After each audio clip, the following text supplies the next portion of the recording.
Okay, I think this is on. And can I have my first slide, please? All right. Okay. Thank you so much for the invitation. It's my pleasure to share a little bit of our research that we're doing in the lab. I'm actually from San Diego in California, where I have a stem cell biology lab, and we work on conditions like autism or schizophrenia, and we try to understand how those conditions actually happen in the brain, and if there is ways to fix that.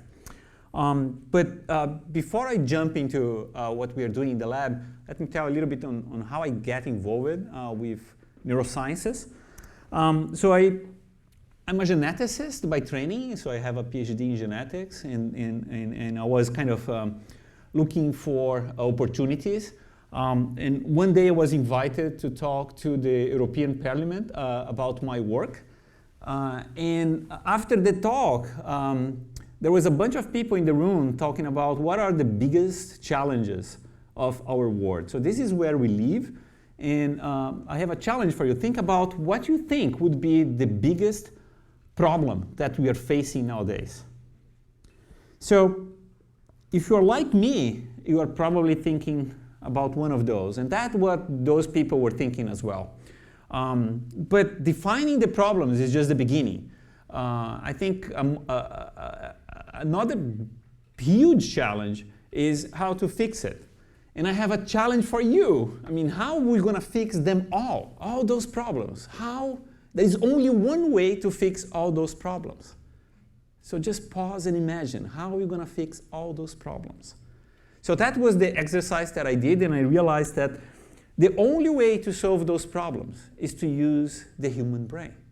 So there is no other species who's going to save this planet. Is the human brain who's going to save this planet. So when here we have a conundrum with the human brain neuroscience. Most of the neuroscience today, I mean, we work on trying to understand the human brain as it is. So we put subjects on MRI scans, and we analyze their brain waves, and we try to understand how the brain works.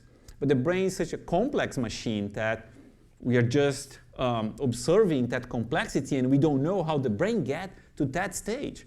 So we turn into animal models. There's a bunch of my colleagues who study mice and try to understand how the human brain works, studying the mouse brain. But here's the thing.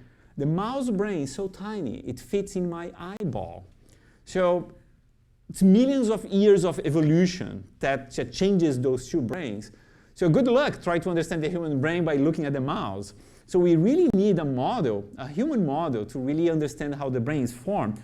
And just to give you like an idea of how little we know, I mean, if you all realize that this is a car, because all the pieces are very familiar to you. If I break the brain apart and put all the pieces like that, there is no neuroscientist today that will tell that this is a brain. Because we just don't know all the parts. We don't know how it's formed. So we have no idea. And you might ask, so, I mean, why don't you learn how to do it?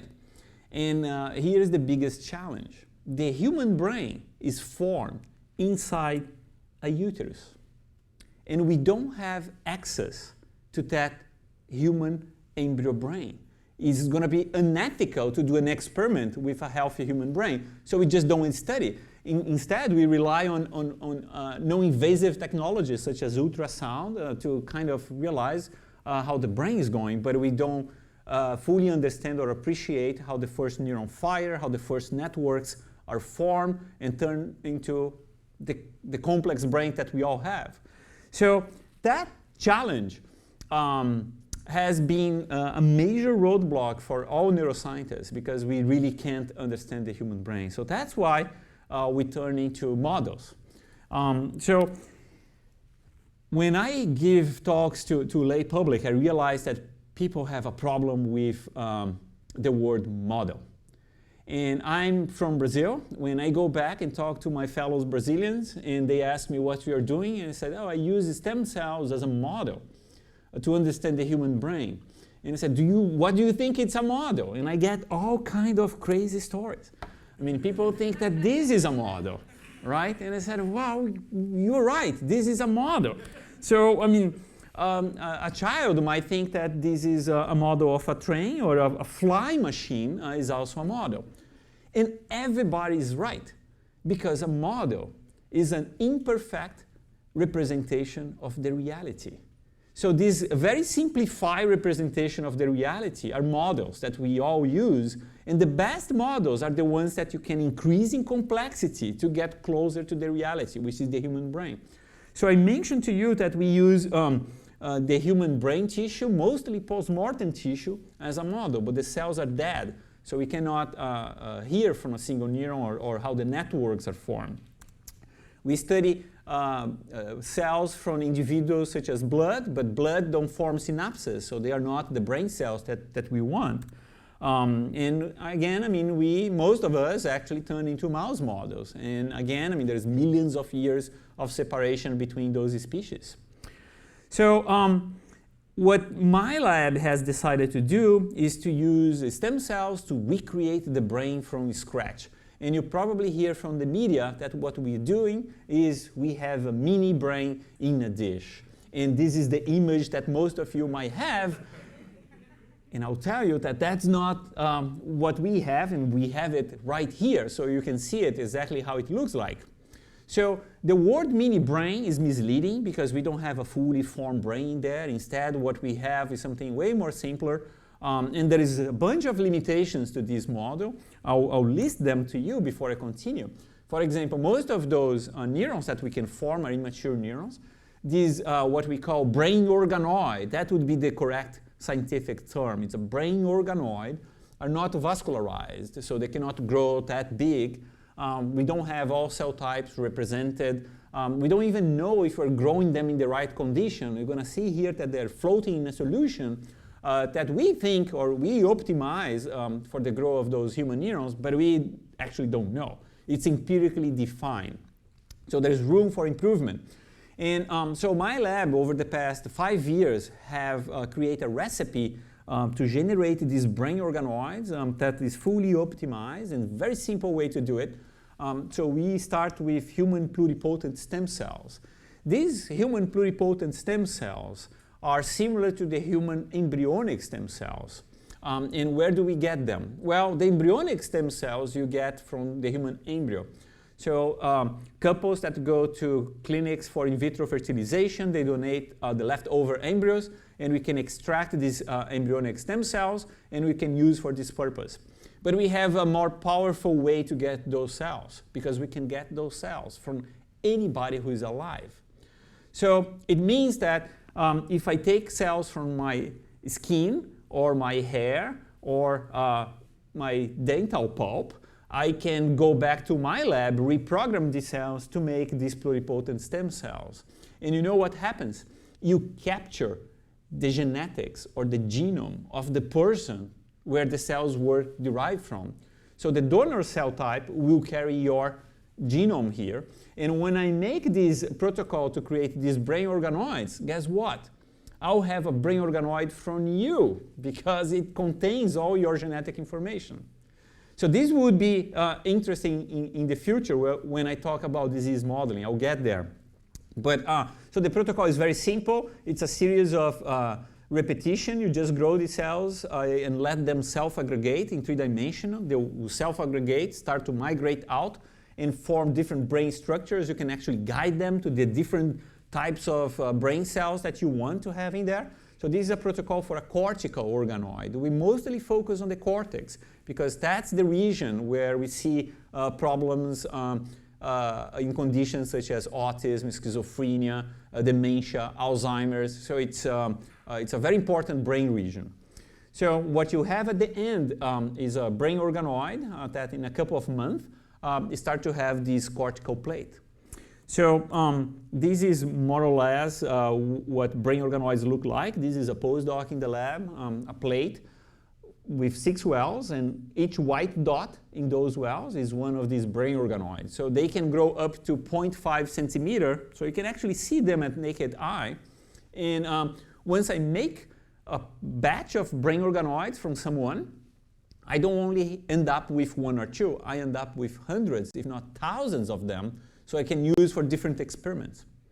So the way this happened, I think that's the most interesting way. It's all genetically programmed. The cells do what they're supposed to do.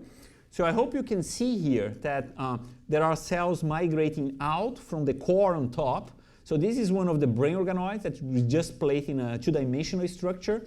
And I hope you can see that there are some cables. This is what we call radioglia cells, where the progenitor cells migrate out to form the cortex.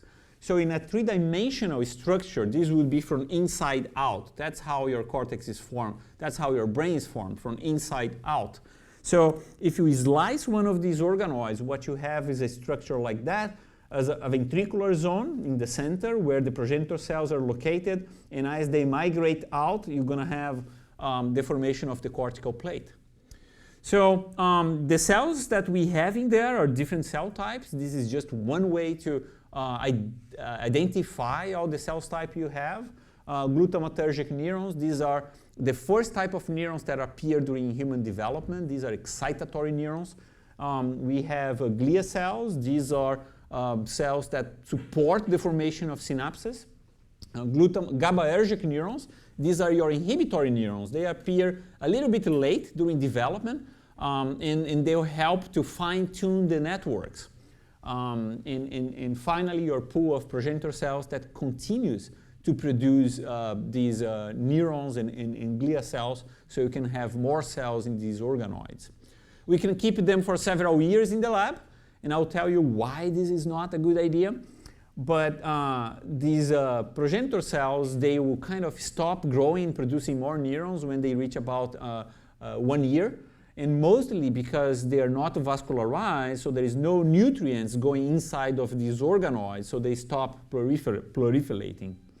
So the good news is that we have all the cell types that we need for the brain to work. All the major cell types are there, and we have the perfect anatomy. We have a ventricular zone, we have the cortical plate. As soon as scientists start to realize that we have that tool that mimics human embryonic development, we start asking, can we use this tool for something useful? And I'll give you one example from my lab.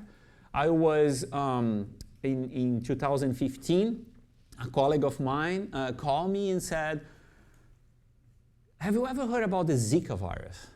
And I never heard about the Zika virus before, and said, oh, we think that it's causing some kind of macrocephaly outbreak here in Brazil.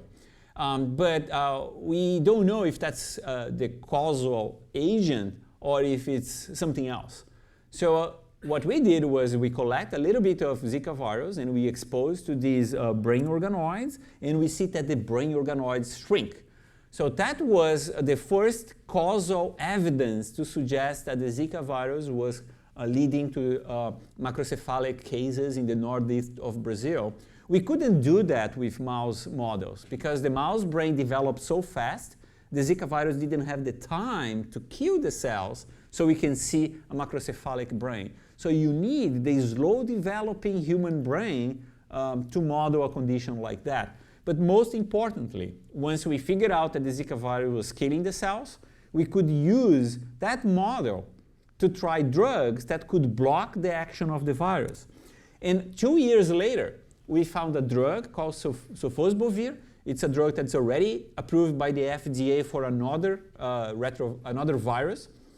And this drug was able to block viral replication.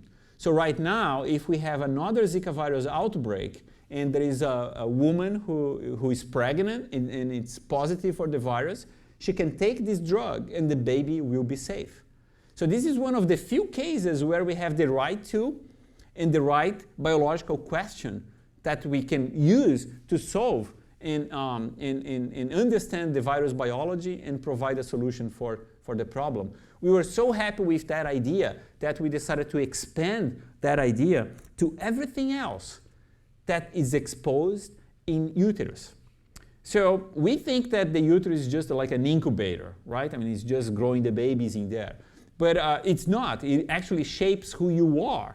And women that are pregnant, they are exposed to thousands of chemicals.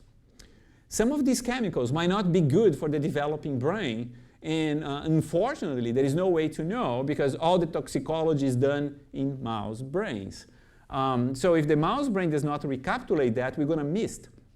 So you probably heard about Tylenol.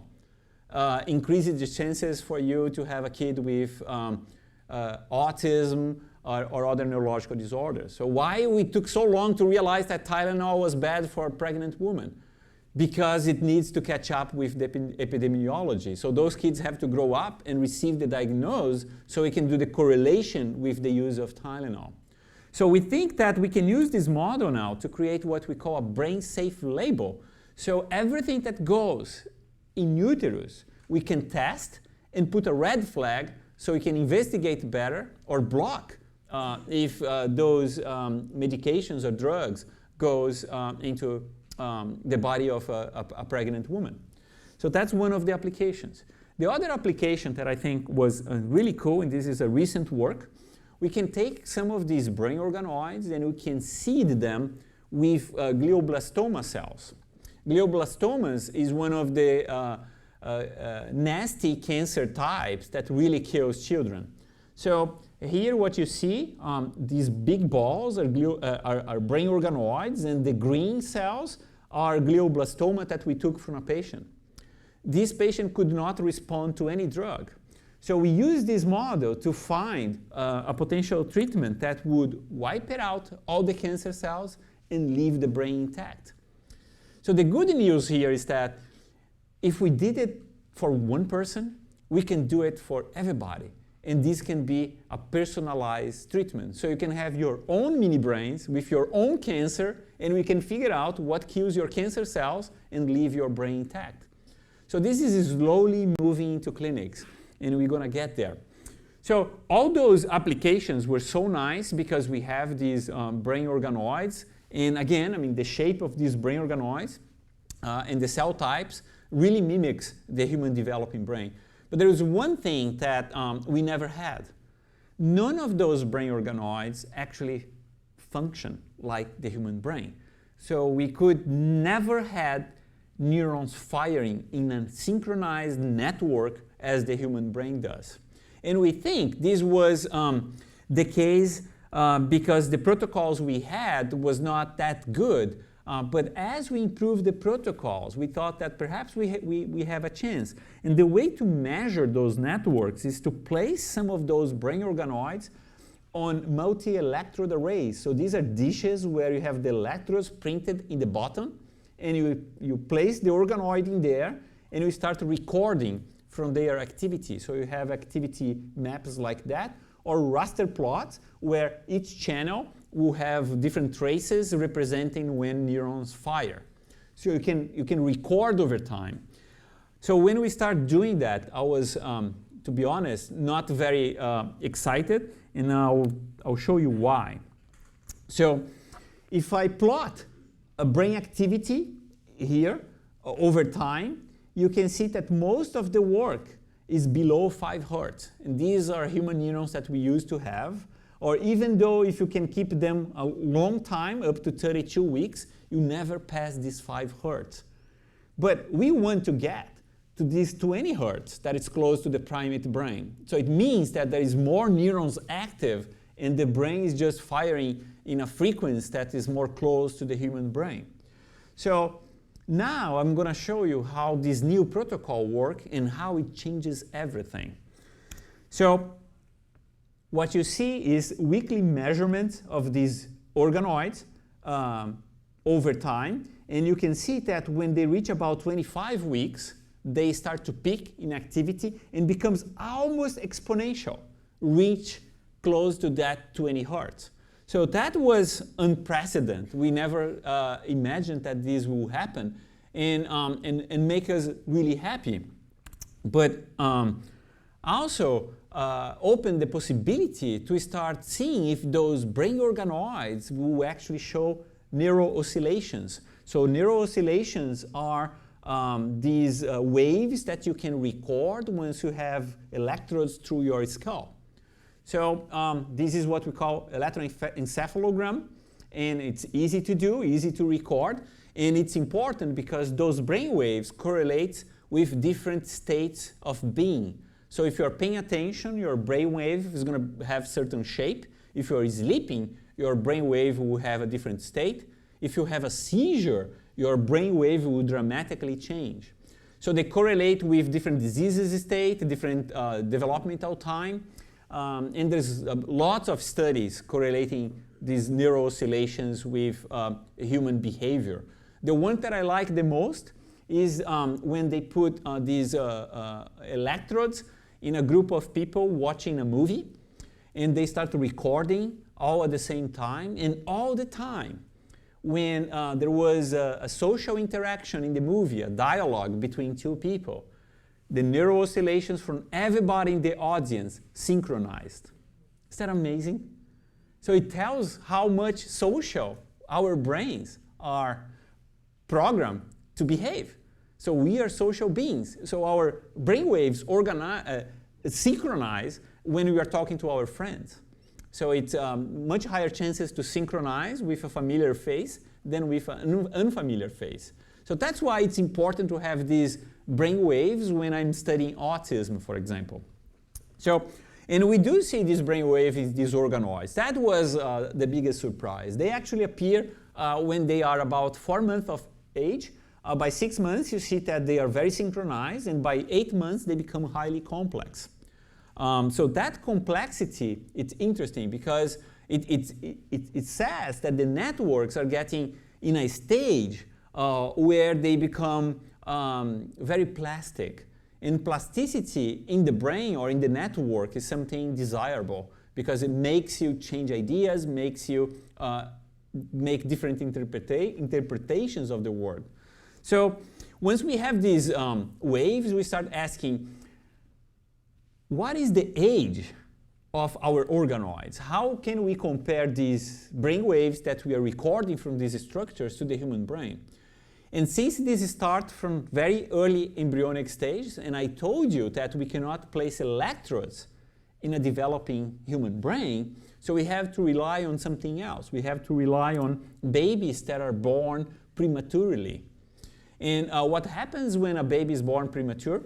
You place some of these electrodes in their heads just to monitor their overall brain health, brain activity. And what we learn by doing that is that as we develop, we pass to a state that's called trace discontinue.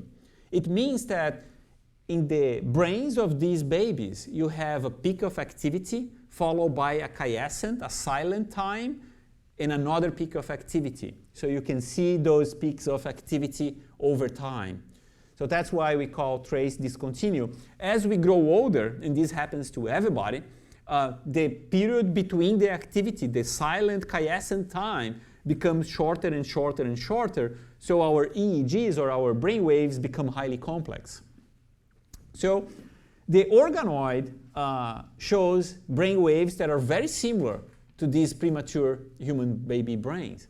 And then, to ask if they are very similar to in age, we decided to create a machine learning where we use EEG data from several premature babies from 25 weeks to 38 weeks. We trained the machine to determine the age of the subject based on EEG features. And once the machine was really good, we start feeding the machine with the data coming from the organoid and ask if the machine was able to interpret or to predict the age of the organoid. And the data is just amazing. I'll show you. So the perfect data is going to be on the dot bar here. You have age in weeks, and you have the prediction age by the machine learning. So I hope you can see that the black dots are the real data. These are the data from the human brain. And the blue dots are the ones from the organoids. So they overlap. The machine gets confused. It cannot distinguish between the organoid and the real human brain. So that prediction happens after 25 weeks. Before 25 weeks, there is poor correlation. And there is one reason for that. We don't have any human data before 25 weeks. The human brain will just not survive. Right now, there are more and more neonatologists that are able to keep the human brain alive even at 23, 24 weeks, But this is really pushing the limits. Most of the premature babies before 25 weeks would just die. So we don't have any data to compare, so we cannot train the machine. So we still don't know what happens in the first 25 weeks of human gestation in the brain. So that data suggests that the organoids that we create in the lab follow the same trajectory in neural oscillation as the human brain. So you know what happens if you create an artificial network that mimics the human brain like that? If you're a scientist and you have a lab, you end up in the New York Times. So that was last year. We just finished that. We just complete that. So now we can recreate a brain organoid from any of you and understand how your brain oscillations actually happens in these very early stages of life. So one thing that I didn't mention is that after 9 months, the level of these networks stay kind of constant. It plateaus. And we were expecting them to continue to evolve. So we thought that the reason why these networks plateaus, it's because they don't have any stimulus. Right now we grow these brain organoids inside an incubator, inside the lab, and they just stay there. Nobody is stimulating them. They don't see anything. They are not receiving any input. So that's very different when a baby is born. By 9 months, when you deliver it, the first thing that happens is the baby experiences the world. It cries and then opens the eye and sees mom. And then mom sees the baby and a strong connection happens. And the networks at that stage are just crazy for stimulus. So we are trying to mimic that. And one way to mimic that is to create a visual system. So what if we add the eye to the brain? So what you have here is 3 types of organoids. The first organoid is a retina organoid, where the photoreceptors are in green. In the middle, we have a thalamic organoid that receives the ganglion neurons from the retina and project to the cortex. And you can follow the trace of those neurons in red. So we have markers, so we know that we have the right structures. So these structures are now just maturing in the lab as we speak. And what we hope for is that they would mature to a level where the photoreceptors here would be stimulated by light, so we can pulse images, we can pulse light, and we can record from the cortex to see if the cortex now acquire a more visual identity. Then, if that's the case, we can ask questions like, can these brain organoids store a memory? Can we give them any kind of experience? So hopefully, we can cross that plateau activity and have the brain organoids to continue to evolve, so we can see different types of oscillatory waves appearing. So that's mimicking biology. But I was very anxious on stimulating these organoids, and I thought, what if we give them not only an eye, but an entire body, right? Why not, right? So we decided to create an interface with a robotic machine. So what you are seeing here is a robot that is learning how to walk by using the electrical information coming from one of these organoids. So the way this works is the following. The organoids are in the multi-electrode. We capture the electrical activity. We send the electrical activity to a computer who decodes that and tells to the robot how to coordinate the 4 legs. So that's what you are having here. Now we add those 2 eyes. These are not real eyes. These are infrareds. The infrared helps the robot to detect when it's approaching an obstacle, such as a wall. And as it approaches the wall, when it gets really close to the wall, it stimulates back the organoid. The organoid receives a new stimulus. It changes the network. The network will become something else. The computer will now realize that, well, the network changes. So now, instead of moving forward, we give a second command to the robot, such as stop and walk back. So the idea is to have these robots exploring the environment while they stimulate the organoid. And they are doing this all the time. So again, it's an artificial system that we are creating to stimulate these organoids and helping them to mature even further. We are also using this machine learning to create ways to understand how the neurons in these organoids self-arrange and understand how the human brain learns, so you can create better algorithms for artificial intelligence, for example. So this is a new partnership that we have with Microsoft. So that's one thing that I found it amazing, but there is another thing that I think these organoids are very useful, which is to understand our own oranges. So when I started my lab, the biggest question that I have was to understand what makes the human brain so unique. We are an outlier over all other species. So we are highly social, and we can create arts and technology, and no other species have done that. So why is that?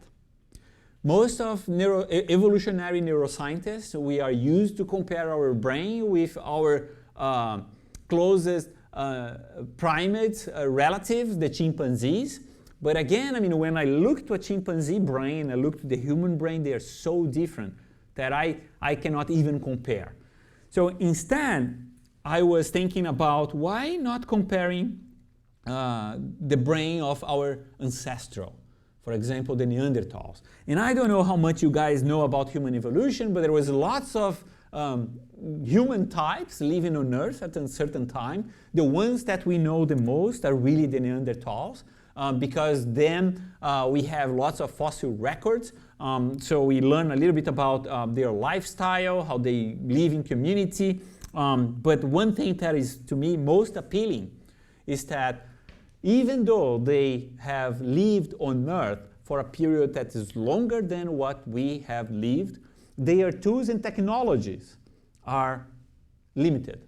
So someone might even argue that, whoa, there is a huge advancement here over millions of years, over several hundreds of years, but it's still a stone tool.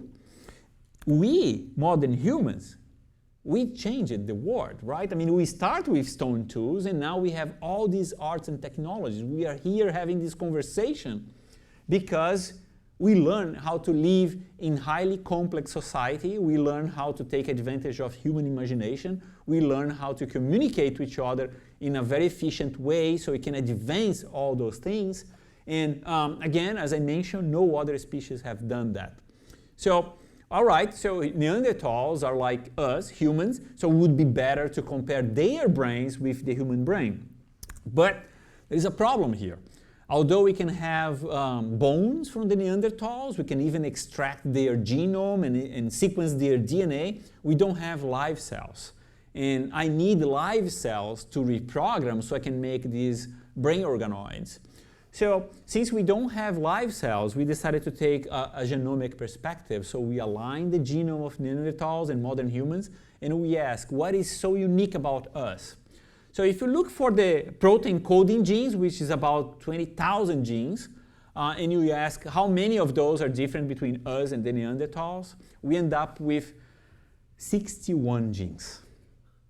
And then if you ask, what are these 61 genes doing? You realize that there's a couple of them that are involved in the immune system. Some of them are involved in bones. They have like strong bones, muscles.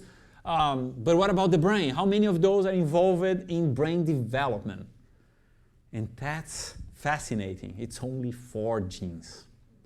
So if it's only 4 genes that have point mutations that make us different from the Neanderthals, I don't need live cells from the Neanderthals.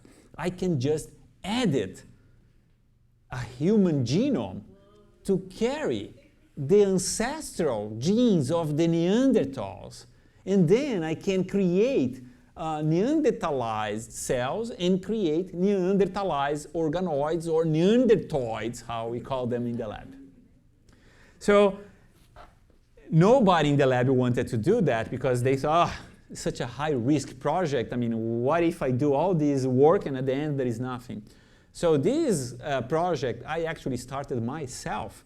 But finally, I convinced someone to help me, and the data pays off. So these are the organoids carrying the ancestral variants compared to the modern humans that I just showed you. So I hope you can appreciate how the morphology changes a lot. So this is all about how the progenitor cells migrate to form the microcircuitries of the cortex. And these microcircuitries are really important because when we measure their activity, they are very different from modern humans. So what does it mean? When we compare those networks, they are very similar with the networks coming from brain organoids from autistic individuals that we have in the lab. So, wait a minute, can you say that the Neanderthals are autistic? No, we cannot say that. That would be like a huge extrapolation. But we can say that there is something about autistic neurodevelopment that might be part of human evolution. It could be hyperfocus. It could be lack of socialization. It could be difficulty with language. So probably those 4 genes have helped us on our evolutionary path. So now think about it. If I using these organoids and genome editing to look back into our past, why not looking to our future? Why not manipulating the human genome to create other kind of brains that never exist, that evolution has never had the time to do it, so we can accelerate human evolution in a dish. So that's what we're doing. We can speed up human evolution. We are looking for regions in the genome that are highly polymorphic among us and create very different brain organoids. So what kind of brain organoids are you creating? We are creating brain organoids that are probably, that's going to be probably resistant to Alzheimer's. We are creating brain organoids that will have more synapses. We are creating brain organoids that are more plastic. So, I mean, these are all useful things, and as we reach to that level, we as a society, we have to decide if those genetic variants should be passed on to everybody. So that is starting to create some ethical dilemmas, and we can talk about that later.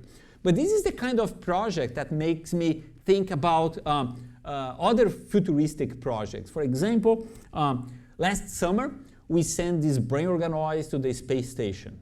So they were growing and developing inside the space station. And we were inspired by this program from NASA who compare genetically identical twins that one stay on the space station for about a year, the other one stay here on Earth. When he came back, they did the comparison and they realized that there are several circuitries or systems in the body that was affected. Some of those changes are reversible, others are permanent.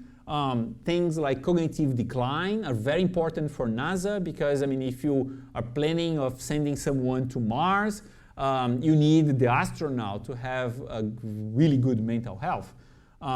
Problems with the retina, so the astronaut must see what's going on. So we thought that perhaps we have the right system to help on space exploration. So we had to build a machine that creates these organoids. So this is the kind of machine we have. It's a shoebox. And the organoids grows inside those tubes here. And we keep all the fluids coming from these bags and keep feeding the organoids as long as we wish. So we went to Cape Canaveral. We put everything in a box. You get the seal of approval from NASA. We put in a SpaceX. We hope it launches, and if it launches, you celebrate with your friends. About 32 hours later, I mean, the mechanic Canadian arm from the space station will get the capsule, the Dragon capsule, and we'll put in the space station. And the only thing that the astronaut has to do is to take that shoebox, put in a platform like that, and plug in one of those compartments. As soon as the astronaut plugs, I receive a ping on my computer saying that it was plugged, so I have immediately access to everything inside, so I could monitor how the organoids were growing, how was the temperature, things like that. I could even take a picture. So this is one of the pictures. We need to improve the camera, by the way. But nonetheless, I mean, I hope you can see some spheroids in there. So these are the brain organoids. And there's a couple of things that we are learning. For example, look how perfect spheres they are. So when we grow organoids here on Earth, they are always slightly different. They're not perfect. But microgravity makes them really perfect. They are perfect spheres. Also, it seems like they grow a little bit bigger. So what is the consequence for space colonization? So if you have a baby in space, you probably need a C-section because your baby is going to be like a big brain. That is true. It's so funny because I never seen a science fiction book that talks about delivering a baby in another planet. But that's a real problem. I mean, I should talk to Elon Musk about that. But anyways, so these are important considerations for astronauts in long-term space flights. But we also want to use this technology to learn something about human health here on Earth. And one thing that we and others have observed is when you bring those cells back, there is something really funny that happens, which is accelerated aging. Yeah, while in microgravity, the cells are beautiful, nice, but as soon as you bring them back to Earth, in about 2 weeks, we have this speed up, accelerated aging, so the cells just age faster. Nobody fully understands the mechanism. By the way, this is an open field, but we know it happens.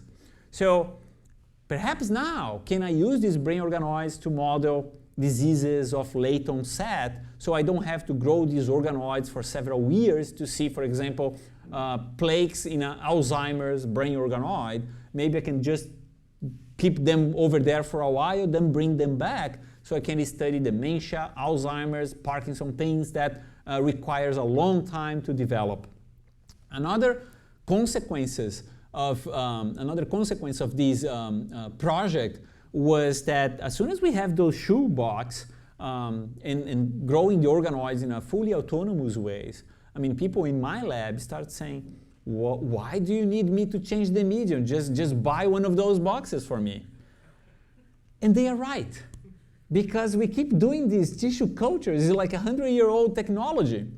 But what if we have all these boxes growing all these organoids for all the different projects? So the landscape of my lab, of how we do science, is changing. So we think that in the future we're going to have these brain farms. Lots of those boxes growing different brain organoids. And I tell you what, when I show you that experiment from cancer, so cancer centers start to pay attention on that, and they realize, maybe we also need our own brain farms so we can grow these organoids from our patients and test the different drugs before we test in the patients. So that might speed up all the clinical trials, so it might save lives. So this technology might be very transformative in that sense. All right, so I think I talked too much already, so I'll stop here. Just to acknowledge people in my lab, so these are folks who actually do the work, except for the Neanderthal thing that I started. But most of the time, I mean, they are the ones that do the work. The families that contribute to my research and funding agencies. Thank you very much.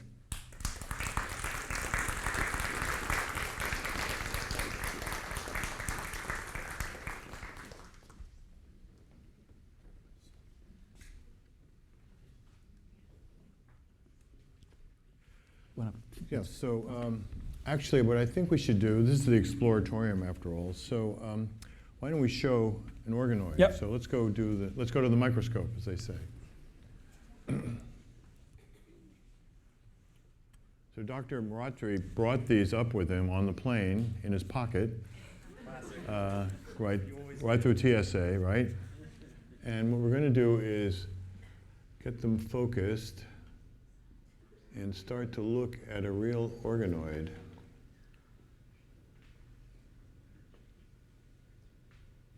So I have a couple of them here. This is a small one. So these are about 6 months of age. So they grew for 6 months. It's a little bit dark inside because 6 months is already like kind of old. I hope what you can see is there are some structures inside, and these are the ventricular zone that I show you, and the neurons that migrate out and form the cortical plate here. So there are some of them that are better to see than others. Eventually, and I remember seeing one of them in here, we end up with structures that are, or cells that are very dark inside these organoids. These are unintentional retina cells. So sometimes the brain and the eye, they develop more or less the same time, and we end up with some photoreceptors in there, but unintentional. Most of the time we can grow them in a very simplistic cortical fashion. So yeah, progenitor cells will be inside. So as we see that it becomes darker in the center, it means that in the center we are not receiving the nutrients anymore from this media. So this is a media that contains all the nutrients and factors that these cells need to be alive. And that's why they stop growing. So they reach about 0.5 centimeter and then they will stop grow. There are some people in the lab that are creating a vascular system, so hoping they can at least double in size. Here you are seeing about 2.5 million neurons in here, plus all the glia cells and progenitor cells. And, you were saying that's like a bee. yeah, so 2 million neurons is about like the brain of a bee. Yeah. And how many neurons in a human brain? The human brain has 86 billion neurons. Yeah. So what's fascinating, you might ask, come on, I mean, you just showed that those million neurons are similar to billion neurons.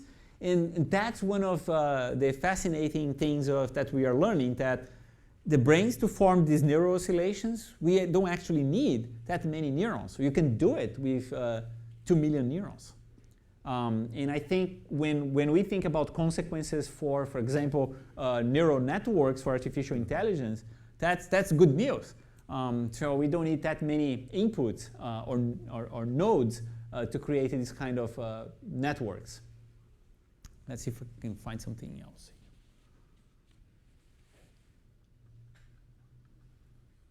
So one of the things that's fascinating to me is, what really are these things? I mean, they're not brains, but it's kind of an interesting question, particularly when you get into ethics. What is this and what isn't it in terms of an object, a biological object? Yeah. So we got, was so funny because we were having this discussion with different philosophers, and that question appeared, what are those things? And those philosophers, they said, they are not in the philosophy books. So it's something else. We have to create a new way to understand them, or to give them some kind of status. Are they humans? Are they cells in a dish? What are those? So that's open question. And I think I was joking with them that I carried those organoids in my pocket in a tube like that. We are having like lots of ethical and philosophical discussions related to organoids becoming conscious or self-aware. And really, there is no way for me to know. But let's suppose that in the future, we will figure out that they are. So it might be that in the future, I might not be able to do that. That might be like a crime to keep them here without the proper conditions, because they will receive a moral status similar as an animal or a mouse in the lab. So that's, that might be the future. Yeah. So you're using this as a model really to learn about the brain as well as to do some biological work. How do you think about the fidelity question? I mean, how do you deal with the fact that this is, I mean, you saw those, the electrical signals coming together, which must have been very exciting, by the way. I mean, yeah. That must have been an extraordinary discovery. How do you tease and figure out, well, how much of this is really something unique to this kind of object and something other, as opposed to something about the brain itself? We're on a trajectory of development. I mean, are there some artificial things that you're seeing that you have to worry about that may not be true in terms of the real brain development? Yeah. So I think there are two possibilities, right? One is we are mimicking human biology in a very precise way here. And we have evidence that that might be the case, right? The trajectory is the same, the cell types, the identity, so they're doing what they're supposed to do. It seems all genetically programmed to do that. But on the other hand, we know that these are growing outside the body. They are not connected with other brain regions. They are not in the uterus. So they probably are not doing what they are supposed to do because they don't have all the right conditions.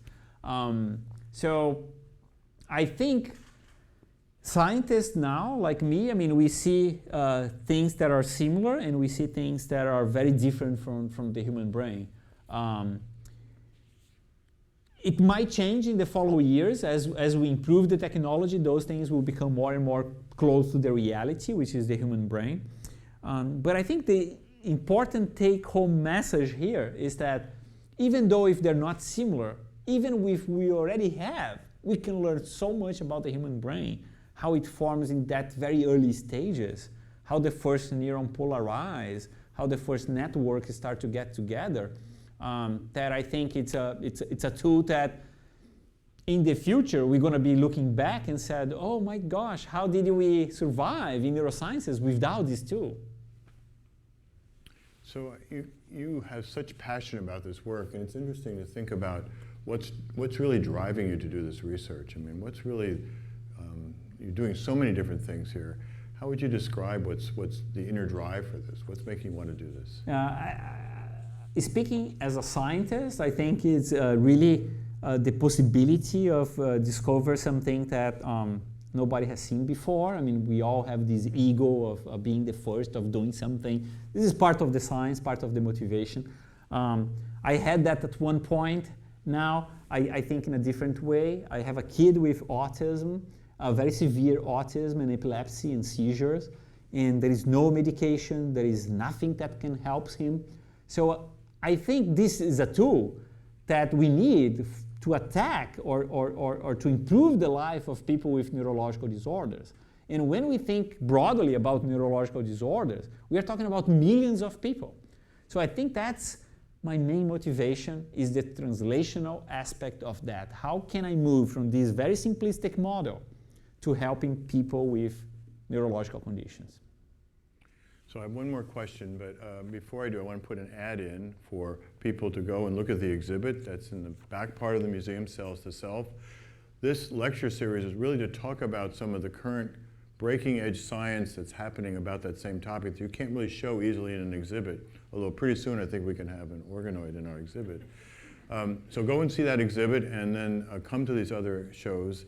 I think my final question is a little bit something we talked about earlier, which is, why is it so critical for people to learn about this? I mean, this is kind of a pretty advanced scientific topic, but you said this is really something that one needs to know about deeply. So what are your comments on that? So, and that's why I applaud your initiative to have these conversations. I've been in the stem cell field for a while, and I remember when, I mean, scientists clone Dolly, right? I mean, we clone an animal.